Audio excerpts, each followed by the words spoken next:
Hi, I'm Victoria. Welcome to my channel. I have fallen so behind in keeping you guys up to date in what I've been reading and everything. I've just been slacking, I guess. But if you've seen my videos recently, then you know that I participated in Battle of the Booktubers, and so have actually been putting out videos recently, and it just kind of re-motivated me. And so I really wanted to get you guys caught up, and I was looking at my story graph and realized that in July and August together I read 47 books, because I've been going, well, two reasons. One is I've been going through a big Kindle Unlimited romance binge, and then the other is that I've been actually having really good luck in finding series that I'm really enjoying and delving into really deep. While normally I would try to just stick to the most recent month, even if I've fallen behind, I do want to actually tell you about some of these series. So rather than going through everything that I've read, I'm just gonna stick to these 5 series that I'm really excited to talk about. First up, it's actually a series that I did find on Kindle Unlimited, but it's not a romance, which is really abnormal for me. Typically that's all I use Kindle Unlimited for, but this is the Wolf of Oberheim series by R.N. Hadley. So this series has 3 books. I've only read the first 2 so far. The first one is called When We Were Kings, and the second one is When We Were Dancing. And it follows 2 main characters. We have Layli and the Lion of Llanlochlin. Layli is the princess of a kingdom, and she gets betrayed by her uncle or cousin, I can't remember, and ends up getting kidnapped from her home and placed into, what is that word? It's a famous thing, but an arena, a fighting arena. She gets sold into fighting competition stuff. This series does have a romance focus, but not in the way that you, or at least I, expected at all.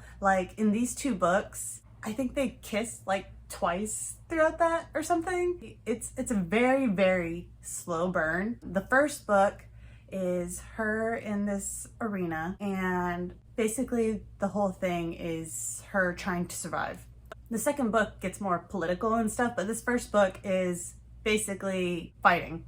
And I just have to say, this author does really amazing fight scenes. When she first starts out, her first fight, everyone just assumes that she is gonna be dead immediately. But the top dog, I guess, of this group, he's called the Lion of Llanlochlin, and he gives her a couple tips and she ends up surviving. They end up getting paired together later on, where they do duet type battles. Relationship wise, it is a really well done friends to friends who are in love with each other, and then develops and stuff from there.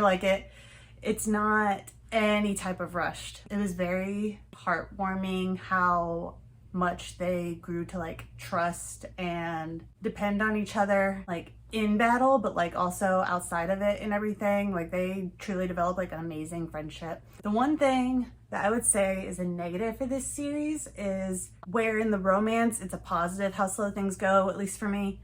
With the plot, it's kind of a negative, because the first book, it's just arena battles trying to survive, and then the second book, it's just I don't want to go into spoilers, but it sticks to one other specific thing, and when you're in the scene, it doesn't feel slow, it feels enjoyable, but then when you're done with the book, you're not a ton really happened. So I don't know if that's a good or a bad thing. I guess that's reader discretion. I would just say, if you slow burn, friends to lovers, really good battle scenes, fighting scenes, and are okay with a slow-paced plot, this would be a really good series to check out. Next up, I read some of the Protector of the Small series by Tamora Pierce. I read the first 2 books, and there's 4 in this series. The first 2 are called First Test and Page.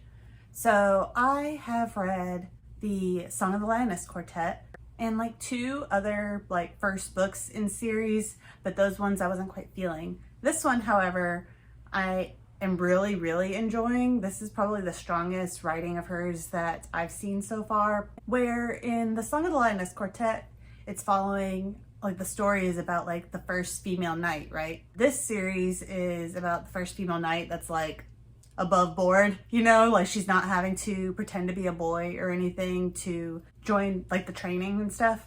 Her name is Caladri, and I would say it's similar to the Song of the Lioness Quartet in that it has like that slightly simplified plot structure, and it still maintains like her writing style.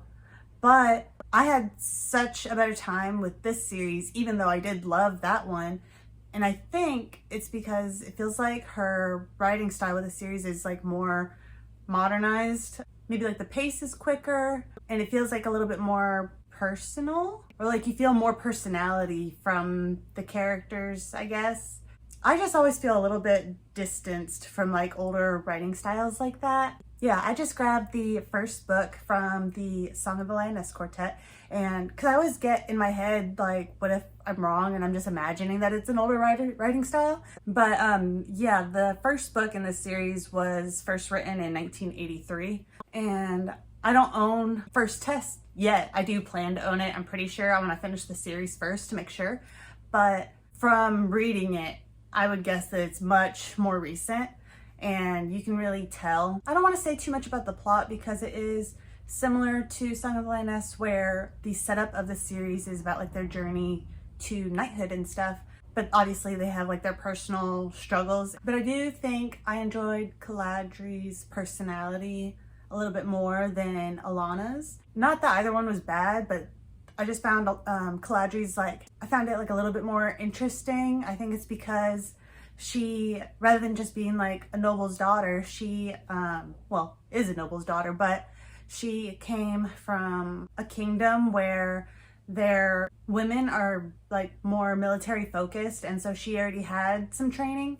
And then they're also very meditation focused, I guess, or like it's seen as like bad to be displaying your emotions all over the place. So she does a lot of like calm breathing and stuff to like keep herself from showing when she gets upset and things like that. And it was just interesting to have the main character have like these extra quirks and stuff that we didn't get to see with the first series. But yeah, if I had to pick one between the two series, I would probably prefer Protector of the Small, which might actually be a common thing because I follow the Tamora Pierce subreddit. And I feel like I hear people say that like Protector of the Small was like their favorite book when they were kids and stuff more often than Song of the Lioness. So I guess that shouldn't be too surprising, but as someone new to this author's works and everything, it's an interesting journey to see all the different things that she's done and watch how her writing has progressed and stuff. The next series I want to talk about, I feel awkward even saying the name of because I know my mom watches these videos, but it's the Mindfuck series by St. Abbey. So there are 5 books in this series. I've only read the first 3 so far, but this is a really well written series. I was really amazed. I picked it up because a couple different booktubers that I watch have mentioned it before and mentioned like how good it was, but I was really surprised, I guess, by the plot. I thought this was a dark romance, and I guess technically it could probably be classified as that, but I would say it is, but it isn't. It is a cat and mouse story, and our 2 main characters are Lana and Logan. Lana had something extremely traumatic, like awful, happen in her life when she was, I think, a teenager, like late teenager. And now it's 10 years later or something, and she is on a revenge vendetta, like going out with a list, like eliminating anybody who was involved in what happened to her.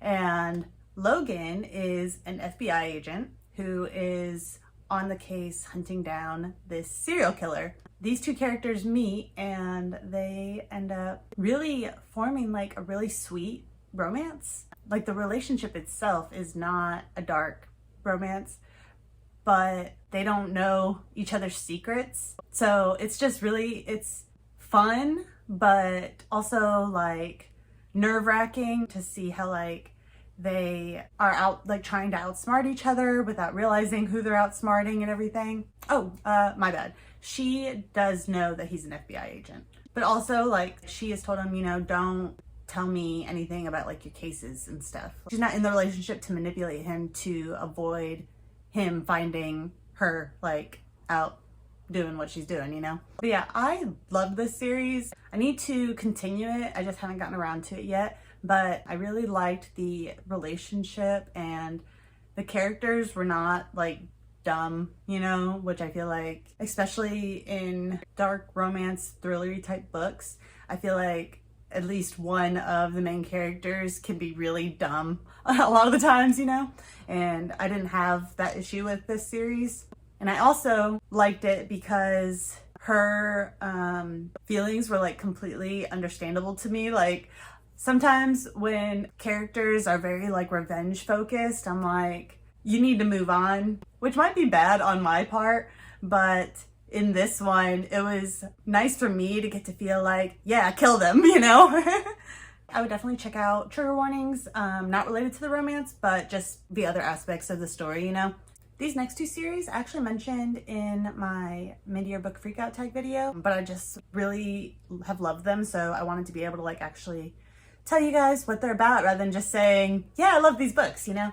So I am now on a journey to try to find urban fantasy series that I love because it has always been a subgenre that I've pretty much avoided. Obviously, there's been some exceptions here and there, but I've never really delved into the subgenre. Now, however, I have found two series that I have fallen in love with, and it has made me realize that even though it might not be one that's easy for me to find books that I love, they are there. So I'm like trying to hunt down other ones, you know? First, we have The Other series by Anne Bishop. In July, I read the 5th book in the series, which is the last one. I had already read the others. And then I also read the 3 books that Anne Bishop has in what she calls like the world of the others. So it's like same world, just following different characters, just adding more, I guess, experience to getting to be inside this world. I really felt immersed in the world and was very excited to see that even if it wasn't like the same people, I could experience more in it. But anyways, the first 5 books, we're following a girl named Meg Corbin, and she is what is called a blood prophet. So basically, when her skin gets cut, she can see the future. These blood prophets have lived in the facility. That sounds right. I think so. And are very strictly taken care of, I guess. This was set up intentionally and is supposed to be for their own good because once a blood prophet is cut like 1,000 times or something, it's said that they will start to lose their mind, and then also they have to be done away from each other, like certain spaced out. Like if they intersect and stuff, then visions can overlap and mess up in her head and make her go crazy that way. So this was done in a way that was supposed to be to help them, but obviously things went downhill by the time our story starts, and they are just tools being used for profit, basically. And Meg, at the beginning of the story, has escaped one of these facilities, and she arrives in a town where she meets Simon, who is a werewolf, who is the leader of this courtyard. Some cities will have a courtyard in the center where the supernatural creatures live, and they are there to maintain or like to make sure that that city is following the rules, because in this world there are others who, and that's just like the broad term for like anything not human, and they are the top predator, like top of the food chain of the world. Humans have managed to survive by having the skill to make things that others want, so they have come to an agreement where it's like, we will let you use our resources and you make these things, and then we have access to them, and then you can live in this area as long as you stay following our rules, don't hurt any of our people, you know, like all that stuff. So anyways, Meg moves into this courtyard, like she gets sanctuary there and ends up becoming the liaison. Like she's kind of like the mailman slash the human representative, I guess. She makes it easier for humans to feel comfortable working with the others because she's like the go-between, but she's also the mailman. But yeah, all this is like the initial setup.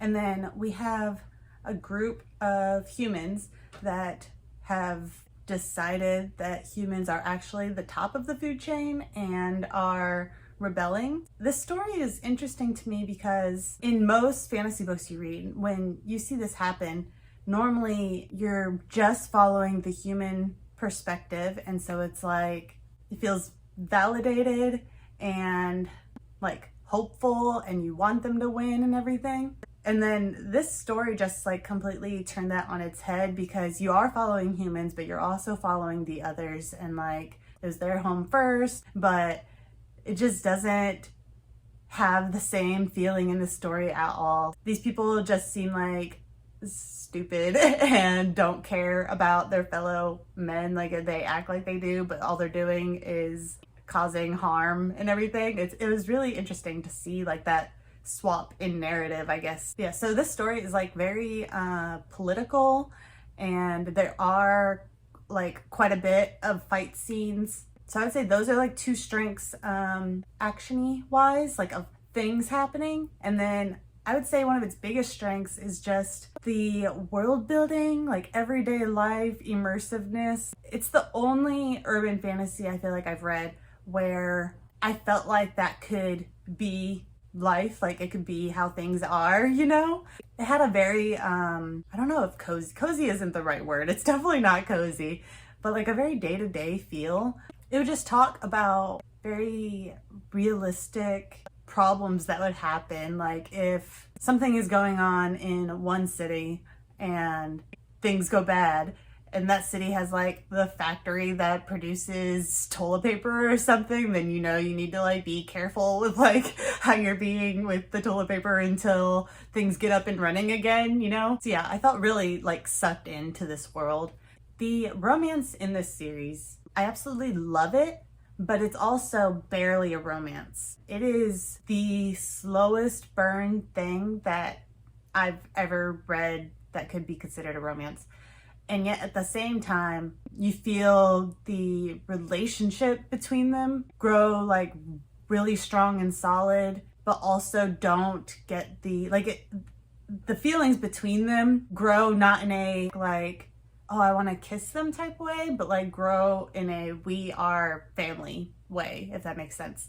And if you are looking for like anything physical, you're just gonna be really disappointed with the romance with this. But emotional wise, I really loved it. One negative thing that I see other people say about this series is that Meg Corbin is very naive, and people don't like that. Some people don't, because she can feel childlike, like infantilized. I have mixed feelings about it. Sometimes it went slightly too much, but also I understood it because she literally spent her entire life in one building, not experiencing the world. The only thing she knew about the world was pictures that were shown to her to teach her the vocabulary to know what visions like meant that she was seeing, so she could be able to relay what she was seeing.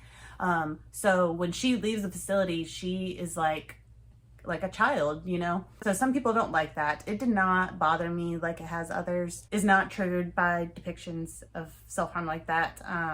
I thought it was a really well-written series and definitely would recommend to others. But the last series I want to talk about is the Fever series by Karen Marie Moning. This series has 5 or 11 books, depending on how you want to look at it. There's 11 total, but it was initially 5 for like the whole series, and then the author continued it. I stopped at book 5 because I was really satisfied with the series as a whole, and I also knew that some of the books in the later part of the series followed a different character who I did not like and did not think I would enjoy like reading from her perspective, in like based off of the couple chapters that we read of hers earlier in the series. So I decided not to continue, and I'm really happy with that decision. but I know some people like still really love like the continuation of the series. But anyways, the first book is Dark Fever. It follows a girl named Mac. I think she's like 21, something like that. Starting out the book, what we know about her is she's not in college. She's a bartender, she's blonde, and she likes to sunbathe. You know, she's kind of a typical girly girl personality. She's really into skirts, pink heels, classic stuff like that. And I found that interesting in itself because I feel like in fantasy books, the girl main character is typically not a big girly girl, you know? Like, you don't see that a lot. When I was looking at reviews of the series, I saw that some people did not like her personality. I just didn't agree. I found it refreshing just to get a different experience with it. And it also gave it a little bit of a feeling like this is a story that like a real world person could go through. So Mac finds out that her sister, who's studying abroad in Ireland, has been killed. Nothing's really coming of any investigation, and her whole family's distraught, and she decides to pack up and go to Ireland and see if she can get these investigators' butts into gear, basically, like try to make something happen and get some answers for her and her family. When she gets there, she ends up learning that Fae exist and she can see them. Most people can't, and she can. She just didn't know that she could because where she was living at, I guess they weren't really there, but now she is in Ireland. And the Fae in this world are not good. There's the two courts that we always hear about, the Seelie and Unseelie, but that is not like good Fae, bad Fae. They're all bad. And they're not like, so the only ones that are like what we would see in like A Court of Thorns and Roses, where they're like humanesque, is the High Fae, which I think is a pretty common thing. But otherwise, all these other Fae are like grotesque looking monsters that are just glamoured to look like people. So the world is really dangerous with them around. She ends up being saved early on by this guy named Barons. He owns a bookstore and he can also see the Fae, but he's also like super sketch and kind of scary, but like also the only one who can really help her. And she also needs his help because it seems like now that her sister was killed by a Fae.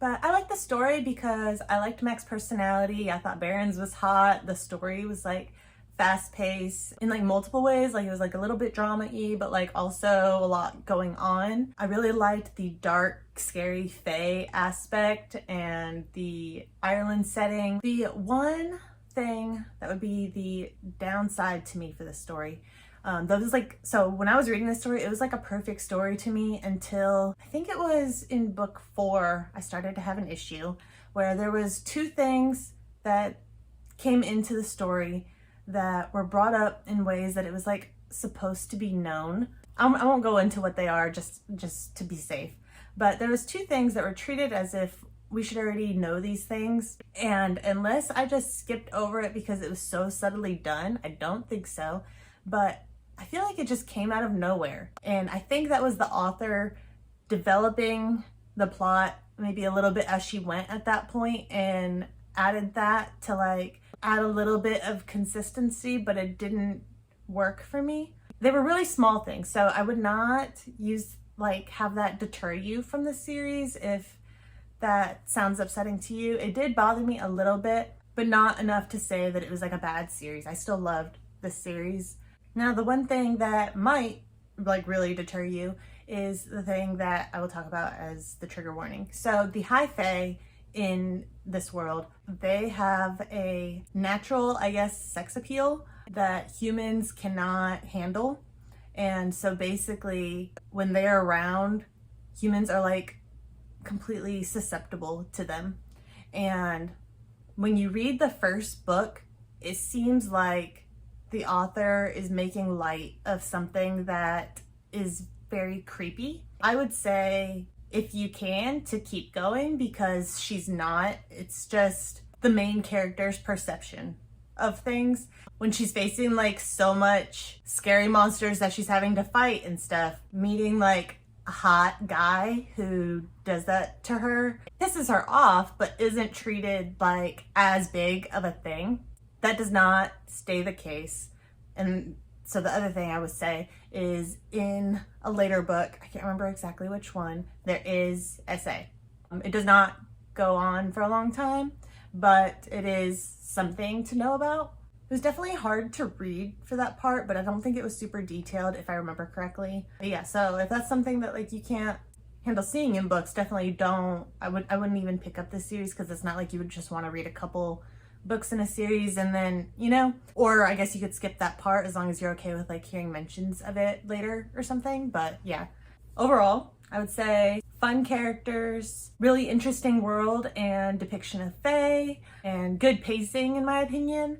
And then downsides would be a little bit of like throwing stuff in to help the plot out later on, just a little bit, and then some like triggering stuff with the high Fae.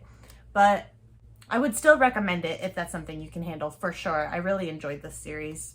Those are all the series that I have been really loving and delving into the past couple months. I would love to know if y'all have any urban fantasy that you would recommend that you think I would like that. Because I've been trying out some others like Chicagoland Vampires and Mercy Thompson and stuff like that, and I've been enjoying them, but they haven't been hitting me quite the same way. I think that I don't really like when they're too episodic feeling, where it's like bad guy of the book, you know, like I want things to span over the books and take a while and be able to really get sucked into the issue and stuff, if that makes sense. But yeah, so thank you guys so much for watching. I hope you had a great day. Bye!